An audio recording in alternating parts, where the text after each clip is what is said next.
Estamos hoje aqui, mais um estudo, né, do ciclo de estudos do Cefec. Hoje nós vamos ver o capítulo 6 de Observações e Novidades do livro Libertação. Eu agradeço em especial ao grupo Cefec, né, o grupo Fé, Esperança e Caridade, esse centro que tem me dado a oportunidade de estudar uma obra tão importante que tem me trazido tanto aprendizado. Eu li esse livro em 2015 e não imaginei que lendo novamente esse livro eu iria aprender tanto como eu tenho aprendido. Na última semana, que foi na semana do dia de Natal, que nós vimos o capítulo 5, né, nós vimos um momento em que os benfeitores passam por uma operação seletiva para que eles possam ser encaminhados para um determinado grupo. Então, nós tivemos lá a separação dos grupos e eles foram destinados como espíritos neutros. E como espíritos neutros, eles foram levados a um quarto, eles chamam de cela, né? Uma cela, uma espécie de quarto, com uma janela gradeada, e através dessa grade, eles poderiam ver lá fora. Mas Gúbio pediu para que André Luiz e Eloy não encostassem na grade, porque aquela grade estava eletrificada, né? Como se estivesse eletrificada. Mas o espírito, né, de estudioso de André Luiz, ele não se prende por grades, né? Então ele chega perto das grades e olhou lá fora e viu que ele tinha uma grande oportunidade ali de estudo, né, dado o espetáculo que ele estava vendo. E este espetáculo era composto, vou mostrar aqui para vocês nessa ilustração, eles estão aqui, olha, nessa gradezinha, vou usar bastante essa ilustração hoje, porque ela mostra bem esse momento do capítulo. Eles estão naquela gradezinha aqui, e aqui a vida, né, acontecendo ali naquela cidade estranha. Aqui nós temos um guarda, né, de vigia, e existem outras celas, né, também no lugar onde, naquele ambiente onde eles estão. E aí, André Luiz, chegando ali perto da grade, ele começa a prestar atenção naquele espetáculo que ele via diante de si, e ele começa a prestar atenção nas conversas que ele ouvia, né, das pessoas ali. E essas conversas, elas giravam em torno de questões minuciosas e pequeninas da vida particular, que eram analisadas com muito interesse. Contudo, as notas dominantes caíam no desequilíbrio sentimental e nas emoções primárias da física. Ora, André Luiz, muito curioso, né? Não vamos dizer curioso, não, porque ele é uma pessoa, ele é um espírito com uma tendência muito forte à pesquisa, né? Ele é um pesquisador. E nessa intenção dele pesquisar, dificilmente alguma coisa escapa às observações dele. E ele pergunta muito. Então, ele percebendo que os assuntos ali se tratam de assuntos mais cotidianos, coisas comuns, como fofoca, conversação nada edificante, né, coisas relacionadas à vida cotidiana, ele meio que pergunta para, assim, né, dá aquele ar de pergunta para Gúbio, assim, e Gúbio fala para ele, né, que quando as pessoas, nós, encarnados, nos afastamos do veículo carnal, nós procuramos aqueles que se assemelham a nós em sintonia de gostos, de ideias e de ideais. Então, é mais ou menos essa a explicação que Gúbio dá para André Luiz, né? E aí, Gúbio continua. Esse capítulo, Gúbio dá muitas explicações importantes. Ele continua explicando para André, mostrando para André que André está com pouca assim, atentado, né, para as questões que envolvem encarnados e desencarnados no momento do sono. Por quê? O corpo descansa, mas o espírito não, o espírito permanece ativo. E aí Gúbio explica para André que a determinadas horas da noite, 3/4 partes da população de cada um dos hemisférios da crosta terrestre se acham nas zonas de contato conosco, lá no mundo espiritual, e a maior percentagem desses semi-libertos do corpo, pela influência natural do sono, permanecem detidos nos círculos de baixa vibração, qual este em que nos movimentamos provisoriamente. Então, olha só, 75% das pessoas, quando dormem, ele fala em cada um dos hemisférios, né, da crosta. 75% das pessoas se afastam do corpo físico. Trouxe aqui uma ilustração para a gente, a pessoa dormindo, e aí o espírito se afasta do corpo físico. Vocês veem aqui que ele fica ligado por um fio, né, um fio chamado fio de prata. E existem outros nomes também que eu já vi para esse fio, mas costumo ver fio de prata, ou laço fluídico. E as pessoas, 75% dos encarnados se afastam do corpo físico, e olha o que Gubbio ainda deixa bem claro para ele. Né? Grande parte, né? A maior parte destes semi-libertos do corpo pela influência natural do sono vão para aquelas cidades estranhas, né? Para aqueles círculos de baixa vibração em que eles estão.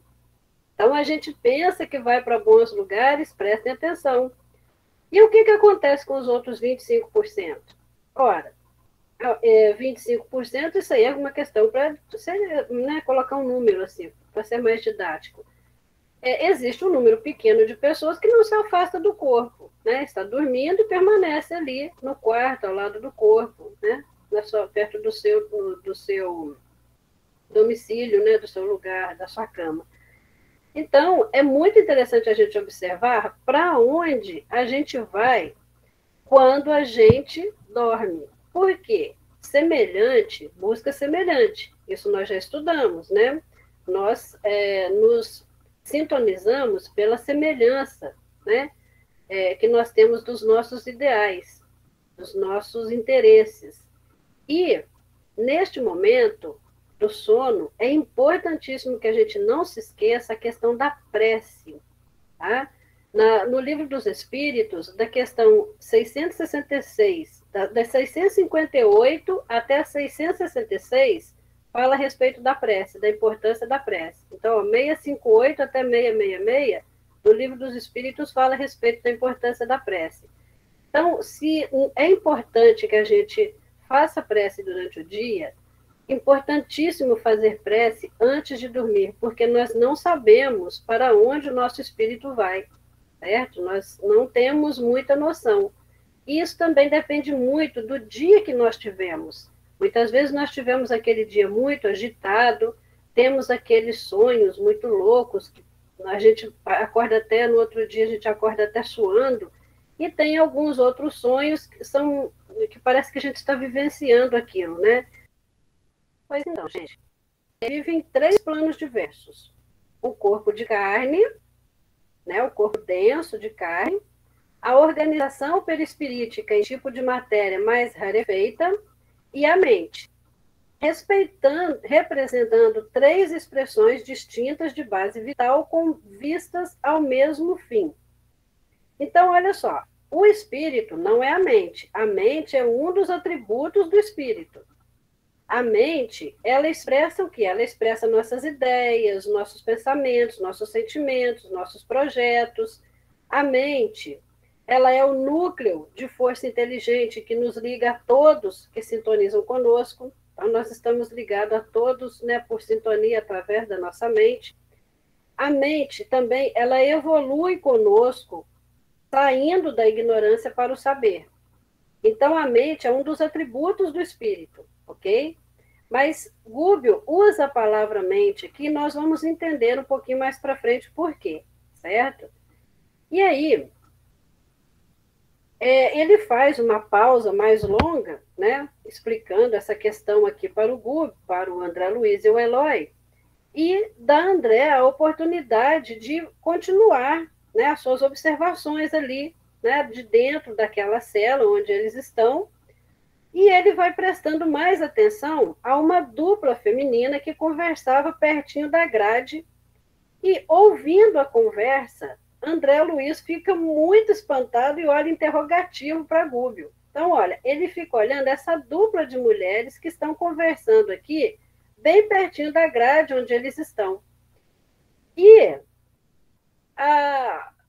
o André Luiz fica muito interessado na conversa delas, porque aquela que está desencarnada, que está lá no mundo espiritual, está muito preocupada porque esta irmã encarnada está se afastando deles. Mas por quê? Porque o marido dessa moça está participando de um grupo de orações.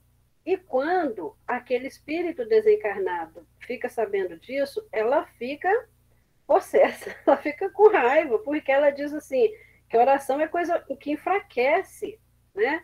Não pode deixar o marido entrar em grupo de orações. Se ele entrar em grupo de orações, ela não vai conseguir usá-lo, né, como ela gostaria de usá-lo, para promover a vingança que ela quer promover no local de trabalho dele, que parece ser uma fábrica. E a mulher, né, que está encarnada, né, está ali em desdobramento, ela fica sem saber o que dizer, porque ela se sente bem, ela diz que o marido está mais calmo, né, que está tudo melhor na casa deles, mas aquele espírito, né, desencarnado vai convencê-la de que não pode, de que ela deve espezinhar o marido, que ela deve maltratá-lo, que ela deve fazer de tudo para que ele largue aquele negócio de grupo de oração para lá, porque esse negócio de oração não dá certo. E aí, Gúbio diz assim, essa pobre mulher vacilante na fé despertará no corpo de alma desconfiada e abatida. Demorar-se-á imantada a essa irmã ignorante e infeliz que a persegue e subjuga para conseguir deplorável vingança. Aí o Eloy, que também estava lá, né, curioso também para aprender, ele pergunta a Gúbio, como se libertaria de semelhante inimiga? Perguntou Eloy interessado. Aí Gúbio responde, mantendo-se num padrão de firmeza superior com suficiente disposição para o bem. A ignorância e a rebeldia são efetivamente a matriz de sufocantes males. Olha, o que acontece aqui? Como é que você se liberta do seu inimigo? Ora, não fazendo o que ele quer que você faça. Né? Então, se você tem uma pessoa que não gosta de você e ela quer te manter encarcerada, o que você vai fazer? Você vai tentar fugir, não é? E então, o que acontece com essa moça que está subjugada, né, por essa entidade, por esse espírito? Ela tem que se manter num padrão de firmeza superior, ou seja, ela tem que manter os pensamentos elevados, buscar o auxílio de Deus, da espiritualidade superior. Ela deve manter-se com disposição para fazer o bem, certo? E ele ainda, mais abaixo, ele ainda completa que a ignorância e a rebeldia são efetivamente a matriz de sufocantes males. E a ignorância aqui, gente, não é no sentido, no sentido de não saber, sabe? É no sentido da pessoa não se interessar em aprender, não querer entender o que se passa com ela. O que se passa comigo no momento do meu sono? Eu durmo apenas? Né? Como eu falo assim, eu dormi que nem uma pedra essa noite. Eu sou uma pedra, sabe? E a rebeldia contra a vontade de Deus, contra os planos divinos, né? contra tudo aquilo de bom, né? que é preparado para nós neste mundo encarnado, como disse na prece a nossa irmã Rita. Ora, esta rebeldia, ela vai ser como se fosse um molde ali para que a gente se sufoque no futuro, certo?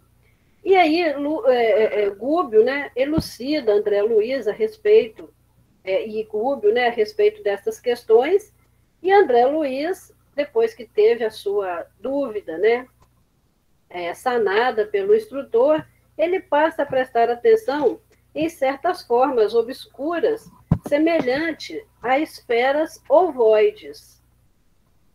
E aí, a gente vai ver uma questão interessante aqui. A segunda morte e ovoides. Olha só. grande número de entidades, a mesma ilustração, observem, grande número de entidades em desfile nas vizinhanças da grade transportavam essas esferas vivas como que imantadas às irradiações que lhes eram próprias. Nunca havia observado antes tal fenômeno, André Luiz falando. Então, vocês observam que estão imantadas a estas figuras aqui alguns seres. A gente, em princípio, não imagina que seja um ser. Né? Eu olhando isso aqui, eu não entendi direito o que seriam essas formas. Mas observem que eles têm uma forma de crânio, certo? E olha este irmão aqui, olha quantos ovoides estão imantados a ele. Então, essas entidades, né, estes seres aqui, eles transportavam essas esferas vivas como que se elas estivessem jungidas a eles por um imã, certo? Tem uma sintonia entre eles ali. E André Luiz ficou muito espantado com aquele fenômeno. O perispírito não atrofia. Aliás, o perispírito atrofia e não regride. Né? Então, ele vai atrofiando. A gente, ela vai, no corpo espiritual, ela vai... mas não há uma regressão, porque o espírito não regride. Então, olha só, o espírito não regride. E aí, nós temos aqui, nós falamos de ovoide, agora nós vamos falar da questão da segunda morte. O que seria essa segunda morte? Tá? Então, eu trouxe aqui para a gente uma ilustração, para a gente ter uma ideia, nem que seja uma ideia vaga a respeito do assunto.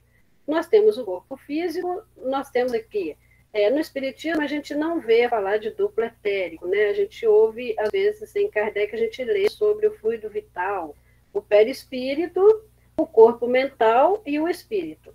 A segunda morte, o que acontece? A segunda morte é a destruição da forma mais externa e materializada do corpo espiritual, ou perispírito.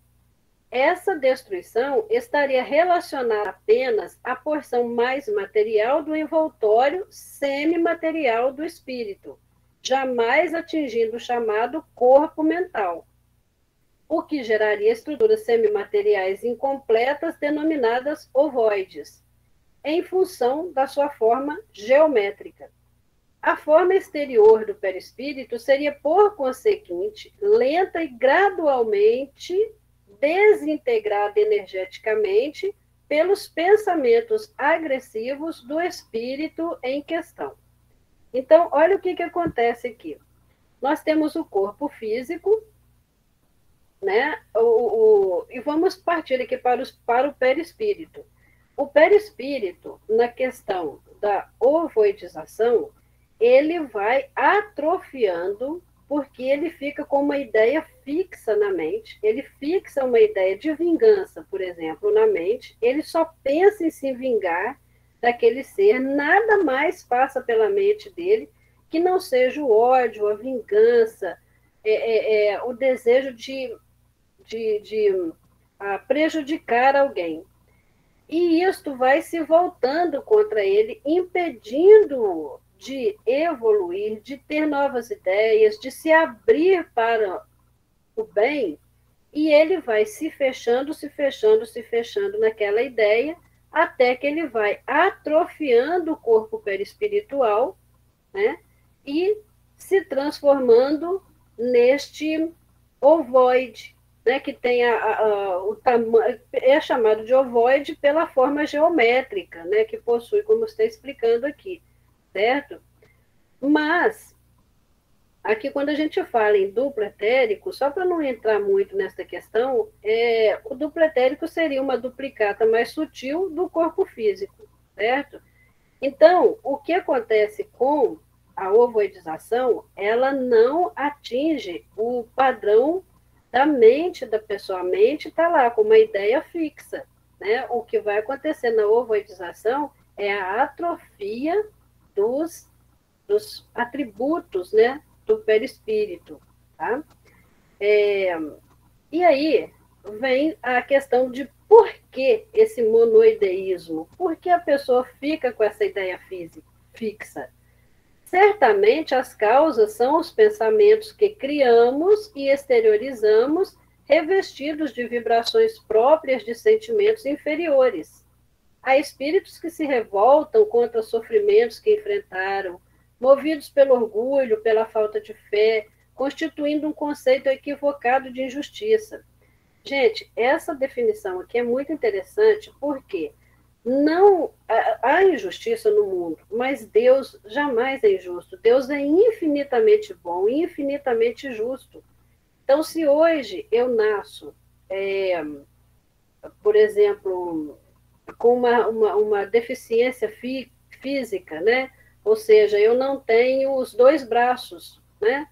Uma coisa que me impressionou bastante quando eu era adolescente, uma mulher que não tinha os dois braços e ela fazia tudo com as duas pernas, ela dirigia com as duas pernas, né? Então as pessoas olham aquilo e falam assim, gente, mas credo, por que que isso acontece, né? Que injustiça, né? E a pessoa tão boa, né? Se fosse aquela pessoa ruim, olha o pensamento pequenininho que a gente tem e egoísta que a gente tem, né? Porque não há injustiça, certo? Nós somos o resultado, né? Nós somos o resultado daquilo que nós plantamos. E nós precisamos, neste momento da nossa existência, encarar as nossas dificuldades físicas, mentais, emocionais, sociais, com aquela naturalidade de quem precisa passar por aquilo para aprender alguma coisa, né? Leon Denis, em O Problema do Ser, do Destino e da Dor, ele diz assim, mais cedo ou mais tarde, todo o produto do espírito reverte para o seu autor com suas consequências, acarretando-lhe, segundo o caso, o sofrimento, uma diminuição, uma privação de liberdade. Então, olha, para nós, para muitos de nós, eu não digo para todos nós, mas para muitos de nós, a privação da liberdade é algo muito duro, é algo muito difícil, né? E a gente fica pensando assim, como que eu vou ficar privada da minha liberdade de locomoção, de poder sair daqui, ir para ali, sabe? Ter que alguém me carregar, como que eu vou viver desse jeito, não é? Então a gente às vezes se revolta, a gente pede a Deus assim, olha, eu não quero ter um AVC e ficar na cama, eu não quero ficar dependendo dos outros. Mas olha, meus irmãos, esta talvez seja a nossa oportunidade, né, de nos superarmos, de passar por aquilo e nos superarmos, não é? E aí, continuando, o Gubbio dá uma grande lição, uma lição assim de muita delicadeza. Eu vejo o Gubbio assim como um espírito muito delicado, para explicar o que fazer diante destas situações que ele observa, que são situações delicadas demais, porque são situações que foram buscadas por nós, né? Enquanto irmãos, enquanto espíritos, nós mesmos buscamos aquelas situações difíceis que nós estamos vivendo. E para sair daquelas situações, muito difícil. Mas o que fazer enquanto podemos, né? Eu listei algumas questões que Gubbio coloca lá no livro, né? O que fazer? Lembrar-se de que a vida física é estágio evolutivo. Gente, nós não estamos aqui a passeio, né? Nós não estamos aqui para nos divertirmos, nós estamos aqui para estudar, nós estamos aqui, e não é só para estudar, pegar o livrinho, ir lá para a escola e tomar as lições, não, é para praticar, é para aprender, para colocar em prática. É difícil? Mas quem falou que ia ser fácil? Ninguém falou que ia ser fácil, né? Depois ele coloca, aproveitar as oportunidades recebidas para desenvolver nossos valores mentais. Olha só as oportunidades que nós recebemos, nós podemos pensar, nós não temos problemas intelectuais ou mentais que nos impeçam de aprender, nós não temos deficiências, né, intelectuais, nós não temos problemas financeiros que nos impeçam de frequentar uma faculdade, uma universidade. Muitos de nós aqui temos diplomas de universidade E aqueles que não têm, hoje em dia, têm oportunidade de ter. Então, por que não aproveitar essas oportunidades para desenvolver nossos valores mentais, sabe? Aí, desenvolver nossa inteligência, nossos conhecimentos, sair da ignorância. Ele diz trabalhar incessantemente para o bem. Gente, esse trabalhar incessantemente para o bem não é tão difícil assim, não. Olha, passado, ajude. Poxa, você vê um irmão abatido, você vê um irmão desanimado, ajude o irmão. Né? Às vezes você não está bem, mas você não falou nada para ninguém que você não está bem, não é? Então você encontrou outro que está ali triste, que está choroso, anime esse irmão, faça com que ele fique bem. Isso é trabalhar incessantemente para o bem. Você vai até se esquecer um pouco da sua dor. Ele diz: trabalhar a elevação de motivos na experiência transitória. Aí você pensa, quais são os motivos que você tem nesta vida, nesta experiência transitória? Quais são os meus motivos para estar aqui? Então é o momento da gente pensar assim, olha, eu devo pensar mais nos outros para ir diminuindo o meu egoísmo. Eu não vou eliminar meu egoísmo nessa existência, mas eu posso diminuí-lo, pensando mais nos outros. Eu não posso fazer nada pelo irmão que está lá agora com a enchente na casa dele, mas eu posso fazer uma prece. Posso. Eu posso elevar meu pensamento a Jesus e pedir ao Senhor misericordioso que nada falte àquele irmão, que ele tenha força para superar aquela experiência pela qual ele está passando, por mais dolorosa que seja. E Rubio diz, trabalhar a disciplina dos impulsos pessoais. A disciplina dos impulsos pessoais, né? Ser menos materialista, gente. A gente é muito apegado ao que nós conseguimos, né? Ao que nós batalhamos para conseguir. E este nosso apego, ele nos impede de caminhar, é como se fosse uma pedra muito grande, ela vai crescendo, ela vai parecer estar criando vida. Ela é muito pesada, amarrada na nossa perna, sabe? A gente tem que trabalhar essa disciplina, né, dos nossos impulsos, ser menos materialista, ser menos sensual. Sensual em que sentido? Dar muita importância à aparência física, muito além do que a necessidade social exige, certo? Há muitas pessoas, né, irmãos, que dizem assim, na virada do ano teve a Mega Sena, e até hoje eu estou escutando essa conversa. Se eu tivesse ganhado a Mega Sena, hoje eu estaria fazendo uma lipo, eu ia fazer isso, ia fazer aquilo. Eu falei, gente, quem se arriscaria no leito de hospital, em plena pandemia, né, por uma bobagem, certo? E aí a gente vê que o materialismo ainda faz muita parte, né? Ainda tem uma parte grande da nossa vida transitória. E aí, Gubbio continua, sacrificar-se é superar-se, conquistando a vida maior. Gente, esse sacrifício e a superação mostra quando a gente para de reclamar. É difícil. Tudo isso aí é muito difícil. Não tem nada fácil nesse que fazer de Gubbio aí, não. Mas tudo é possível, sabe? Parar de reclamar também é possível. A gente se supera quando a gente para de reclamar, sabe? A gente procura fazer o quê? Sair da ignorância, sabe? Melhorar os nossos valores mentais. A gente começa a ter mais preocupação em saber mais e reclamar menos, né? Porque aí nós vamos estar realmente conscientes daquilo que nós fazemos. E aí, Gubbio, ainda percebendo que André estava com ar interrogativo, ele reforçou um exemplo que ele havia dado anteriormente a respeito da árvore. Não é? Olha só, ele fala a respeito da questão da árvore e do fruto. Olha só, para fazer-me mais claro, voltemos ao símbolo da árvore. Eu grifei algumas partes aqui, os grifos são meus e essas expressões aqui, entre parênteses também, foi o que coloquei. Para fazer-me mais claro, voltemos ao símbolo da árvore. O vaso físico é o vegetal limitado no espaço e no tempo. Então, o vaso físico, né, o nosso corpo, é como se fosse o vegetal.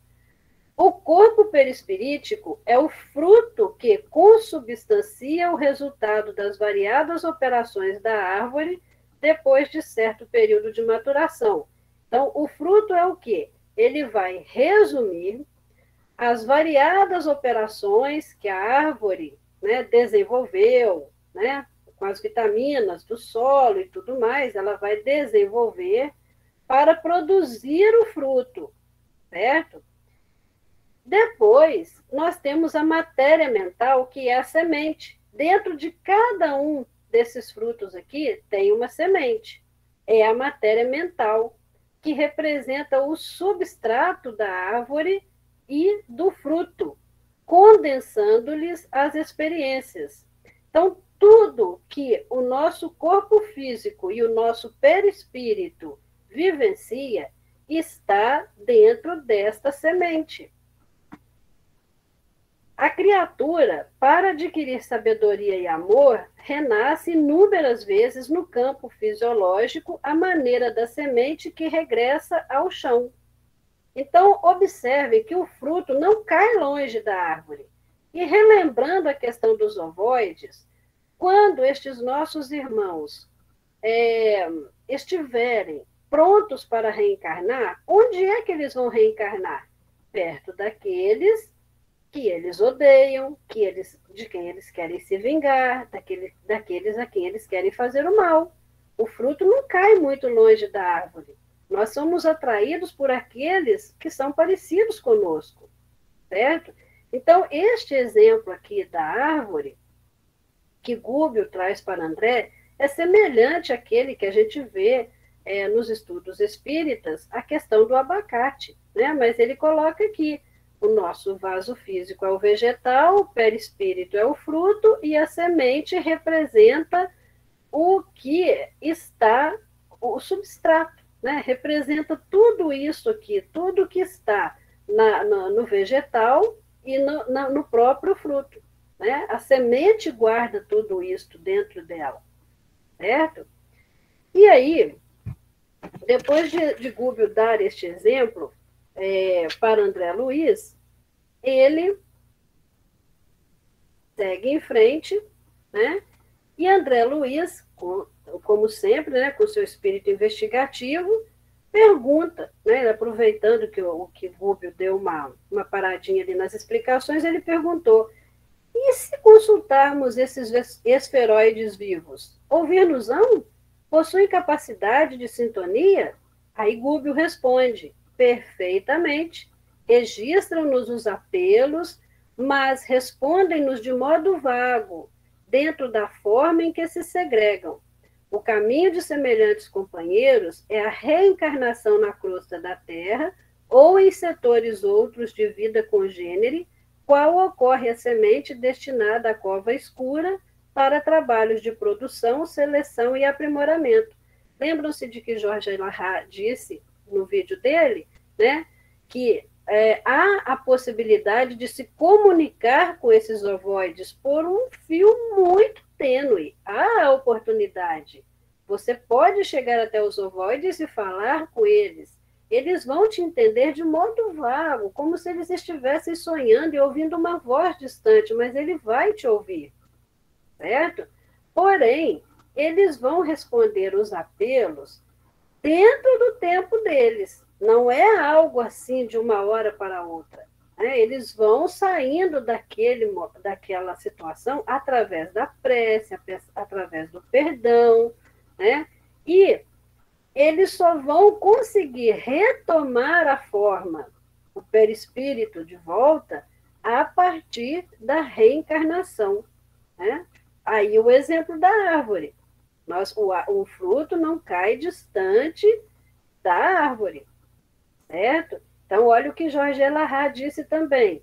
Os ovoides, ao reencarnar, até eles retomarem a forma física íntegra, perispiritual íntegra, eles vão passar por diversos momentos, né?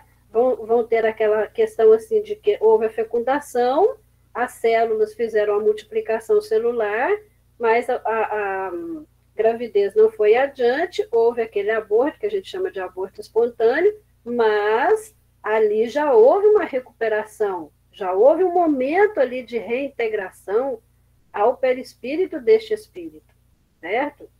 E vão seguindo outros momentos. A criança, chega o momento de nascer uma criança com graves problemas físicos, mentais, e assim por diante, até que ele retome a sua forma natural. E aí, Gúbio pergunta para os dois, né? Entendeste, ele pergunta especificamente para André, entendeste a importância de uma existência terrestre? Será que nós entendemos, gente? Esta pergunta eu achei essa pergunta muito séria. Será que nós entendemos a importância de uma existência terrestre? Esta existência não é somente o momento de cuidar do vaso físico, é o momento de cuidar do nosso espírito, é o momento de cuidar da nossa mente, é o momento de cuidar de tudo. Todo esse presente que nós recebemos da divindade, né? Mais uma vez eu me lembro da prece da nossa irmã Rita falando que nós recebemos de presente, né? Tudo que nós temos, as capacidades que nós temos físicas e intelectuais, em cada uma dessas etapas que nós vivenciamos, olha, desde o bebezinho até o idoso, nós passamos por estágios da vida em que nós aprendemos e ensinamos. Nós aprendemos muito e ensinamos.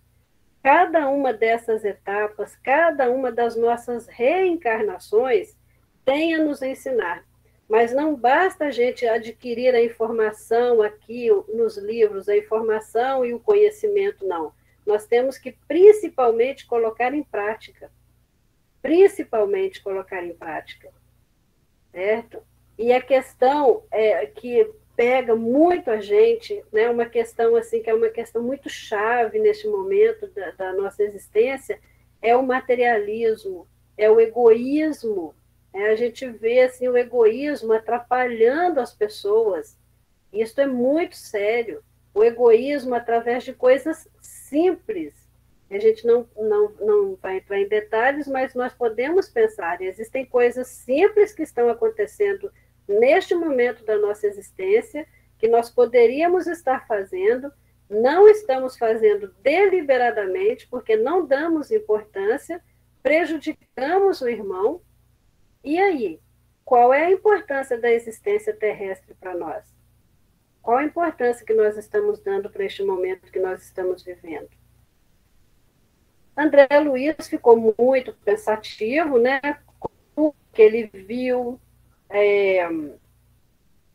ele se lembrou de uma passagem em que Jesus disse, disse-lhes, pois, Jesus, a luz ainda está convosco por um pouco de tempo. Andai enquanto tendes luz, para que as trevas não vos apanhem, pois quem anda nas trevas não sabe para onde vai. Então, aqui nós temos algo em que a gente precisa realmente refletir. Né? No livro está lá, andai enquanto tendes luz. Esta questão, gente, é muito séria. De que luz é esta que está falando? Que luz será esta? É a luz da nossa faculdade de ouvir, de falar, de sentir, de escrever, de aprender. Nós temos a luz, nós temos a oportunidade, né, que seria uma luz, de buscar o conhecimento, de não ficar na ignorância. Tem gente que opta por ficar na ignorância. Né? Pessoas esclarecidas, pessoas que têm curso superior já falaram isso, já deixaram bem claro. Eu não quero saber porque, se eu souber, eu vou ser responsável. Então, a pessoa opta por ficar na ignorância, certo? Mas andai enquanto tendes luz, certo? A gente precisa procurar, neste momento da nossa existência, neste momento em que nós estamos aqui, nos apropriar do conhecimento, certo? Nos apropriar e vivenciar o conhecimento. Com certeza eu não vou conseguir muita coisa, mas alguma coisa eu vou conseguir, certo? Olha, a questão da segunda morte também, que eu gostaria de deixar mais clara para vocês aqui, é uma questão interessante, porque Gúbio pergunta a André Luiz assim, André, já ouviste falar em segunda morte? Aí André Luiz se lembra de que na colônia onde ele vivia, alguns irmãos reencarnavam e para reencarnar, eles passavam por aquele processo, né, de esquecimento para que eles voltassem, né, à vida física, para que eles voltassem à fecundação. Né? Então, há um esquecimento, há uma diminuição, né, do corpo perispiritual para que ele possa ser fecundado novamente e receber uma nova roupagem física, né? E ele também já tinha ouvido falar, apesar de ter podido acompanhar pouco, a questão de alguns amigos espirituais que se elevaram à categoria de espíritos puros e que perderam o perispírito por não ter mais necessidade do perispírito. Então, nestes dois sentidos, ele já tinha ouvido falar a respeito da segunda morte. Mas uma coisa que eu queria deixar bem clara aqui no nosso estudo, gente, não existe morte no plano espiritual, tá? No plano espiritual, a morte não existe. Quando a gente reencarna, o que acontece é que o espírito deixa o mundo espiritual para mergulhar na carne, certo? Então, reencarnar seria isso, deixar o mundo espiritual para mergulhar na carne. Não existe morte no mundo espiritual. Então, essa expressão está neste capítulo. Gúbio pergunta claramente a André Luiz se ele já ouviu falar em segunda morte, mas não existe morte no mundo espiritual, certo? O que acontece, o que pode acontecer, eu repito para vocês, é isto. Os espíritos mais elevados perdem a necessidade do perispírito quando eles ascendem a planos superiores. E o espírito que está, digamos assim, no mesmo estágio evolutivo em que nós estamos, vamos colocar assim, esperamos, né? Ele vai deixar o mundo espiritual para mergulhar na carne. E aí o que vai acontecer? A gente vai apenas estar diminuindo, esquecendo vidas passadas, diminuindo, passando por um processo. Olha, a gravidez dura 9 meses para passar por todo esse processo para renascer com uma nova roupagem física, certo? Então, pessoal, agora a questão da ovoidização é uma questão diferente. O perispírito atrofia, ele vai se atrofiando, ele vai fixando uma ideia negativa, uma ideia ruim, né? Geralmente são ideias assim de ódio, de viciações, de violência, uso de tóxicos, principalmente vingança. O perispírito vai fixando tanto aquela ideia do mal que ele vai se esquecendo de cuidar de si mesmo e nisso ele vai perdendo as características do perispírito até que ele se atrofia, mas ele não perde as suas capacidades mentais, certo? São somente as capacidades físicas do perispírito que são, neste momento, prejudicadas, né? Vamos dizer assim. Então, meus irmãos, hoje, o que eu gostaria de deixar para a gente desse estudo, do estudo deste capítulo, que é chamado de Observações e Novidades, é a delicadeza de Gúbio. A delicadeza de Gúbio ao falar de situações tão difíceis, né? Porque nós estamos tratando de irmãos, nós não estamos lendo uma obra de ficção. Nós estamos trabalhando e lendo uma obra que conta a respeito de vivências e nós precisamos ter para com esses nossos irmãos o maior carinho, o maior respeito e pedir sempre a Jesus que ampare a todos nós, e que a gente saiba andar enquanto temos luz, que nós saibamos diminuir o nosso egoísmo, que nós saibamos sair deste materialismo que prejudica tanto a vida da gente e dos outros, porque pior do que prejudicar da gente é prejudicar dos outros, porque a gente adquire mais responsabilidade ainda. Então, meus irmãos, vamos continuar o nosso caminho de estudos. É um livro bastante rico e bastante denso, no sentido de trazer muitas informações que talvez a gente nunca tenha ouvido falar, que talvez sejam informações muito novas para a gente, o que nos leva a uma outra questão: estudar. É procurar aprofundar os nossos conhecimentos, estudar mais, não ficar apenas no que foi estudado aqui, ok?